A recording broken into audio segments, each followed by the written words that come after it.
What it's building is so interesting. It's like so triangular and narrow that I wanted to talk about 50 and 55 millimeter lenses today, how to use them the best, because it can easily become a lens that is too normal and you're not taking advantage of it. Honestly, after years of shooting with that focal range, I absolutely love it.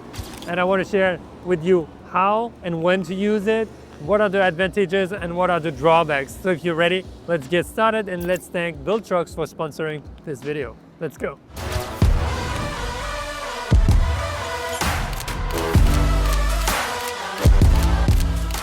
Okay, let's get right into it. The advantages of shooting with 50 to 55 millimeter are immense. First of all, those lenses are usually on the cheaper end for the aperture, meaning you can have a wide open aperture for a really good price. And when you're starting, it's very important. It's also a focal range that feels fairly natural to the eye. So if you're going 60 millimeter, it's kind of hard to imagine in your mind how the photo is gonna look. It's very wide. If you go 200 millimeter, it's the same. You really need to work with your mind to imagine and visualize how your shot's gonna look. But 50 and 55s and all those shots that you're seeing right now are taken with that, it's much easier to visualize it because it's kind of the normal field of view for a human. So you're working with something that is safe and that is not too difficult to project into. So the angle is natural, and a beautiful thing is that it's a prime lens, meaning those 50 millimeter lenses are primes and they will give you a better aperture and they will force you to actually zoom with your feet. What does that mean? It means that if I want to compose differently, I have to move around. I have to be the one who actively moves to the place and then works with my composition differently. You see in those shots that I'm showing you right now, I had to move forward, backwards, to the side. I couldn't just zoom in and out. And this is a big advantage because it forces you to create your story intentionally with your entire body. And that is, in my opinion, a very different experience than being able to sit on your couch and zoom in. It's a little bit of an exaggeration, but you see what you mean. If you've ever used that prime lens, you know that you need to be moving around. It's a big advantage, and it really helps you work on your compositions and your storytelling. Another advantage of that 50 millimeter is that you can easily layer into your shots while maintaining context. What do I mean by that? You can do portraits, you can do a lot of things and maintain context. So if you think about an 85 millimeter lens, what can be a little difficult is to have context at what's around your shot because it's so narrow, it's so tight. With 50, 55 millimeter lenses, you can actually have all that context easily.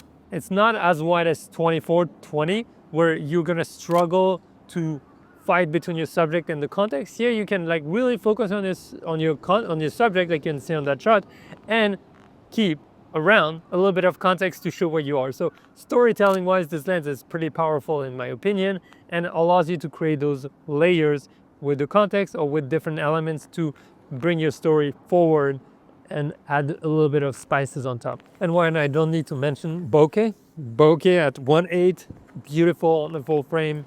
You're able to isolate your subject a lot more easily if you have busy background, if it's like kind of crowded and you're not sure how to get your subject out. Super simple with that f1.8. Now a drawback is that it's a classic lens.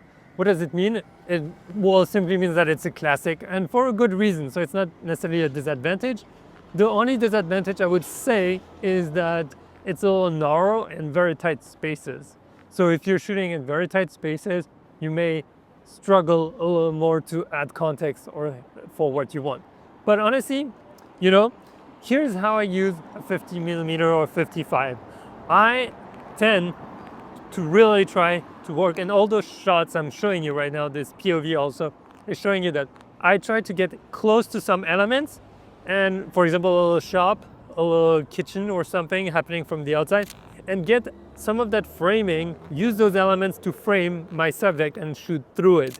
With that 55 millimeter, I'm able, and 50 is same by the way, 50, 55, you're able to get to your subject easily, maintaining a little bit that context, but also if you want, shooting at f1.8 to kind of blur those elements. But here's the difference, like if I were to shoot those at 85 millimeter, the framing around completely loses context. It's very hard to tell what it is, and I could be shooting anything, you know, and just the subject is the most important. Here, I create my story with layers, you know, between the foreground, the background.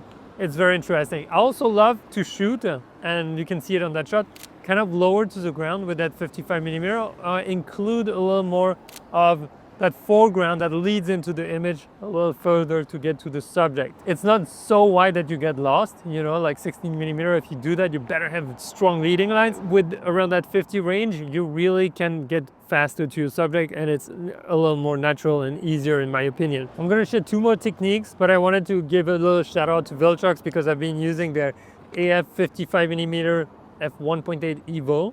And honestly, it's been a really fun lens to use. All those shots that you see have been taken with that lens. It's a lens that's under $400 and it's been working great on my Sony. You also have the little button right here that I use for subject detection. Honestly, I've had fun with it. It's not big, it's not heavy. It's really a light little setup that you can throw on your full frame camera and go and have fun with your Sony. I think it's also available on Nikon. And I think in this description, there's a 5% off if you want to order this lens. I've really taken shots I absolutely love on this trip. Like, look at this portrait we did in the park in the forest, and you'll see how with a 50 at 1.8, even at 2 or f3, you can really isolate your subject easily, create some texture around. So I have that context that I was talking about. So instead of having a portrait that is just a portrait, I have a contextual portrait within a context, within the landscape, and both work together, and I absolutely love that. So in that shot, what if you notice something is that there is a lot of uniformity in terms of tones, the green tones around, and I really try to use those leaves to frame my subject. My subject was wearing white, so the model was wearing white and she was right in there, but I really tried to go a little low to the level of the grass to lead into the subject to create some separation. She really popped out beautifully, and with that 55 millimeter, I was able to retain context around with the forest and at the same time really focus and get to my subject. And f1.8 really obviously blurs a little bit things and makes it creamy. Another technique I use or a use case is to use that focal range when I don't want too much distortion in an image,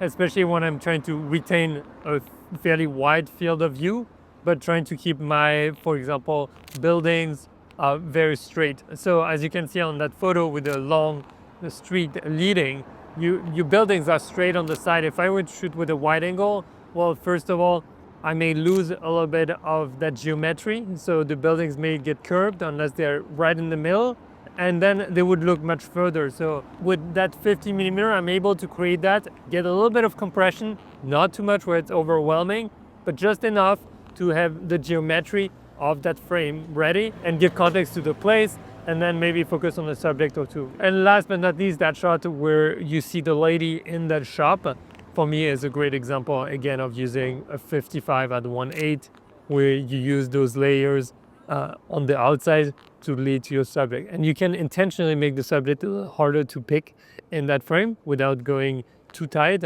you know, with that 55. So I kind of like to play with that. I'm curious, are you team wide, mid, or tight in terms of lenses usually when you shoot? Because to me, to recap, this 50 to 55 millimeter range is the perfect middle ground. It's not too wide, it's not too tight. I don't feel like I have to struggle to give context to people. I don't feel like I have to struggle to actually pick what I'm supposed to show in my image because it's too wide. So it brings a lot of intentionality in my photos and makes storytelling a little easier. I'm curious to see and hear if you share the same feeling and how you're gonna use it the next time. Now remember, grab my free photography cheat sheet in the description. I have more tips for you for the field. And if you wanna watch me shoot on the field, watch this video. And if you wanna nail sharp photos, watch this one. And with that being said, get out there, go shoot, try something different, try something new. I'll see you in the next one. Bye.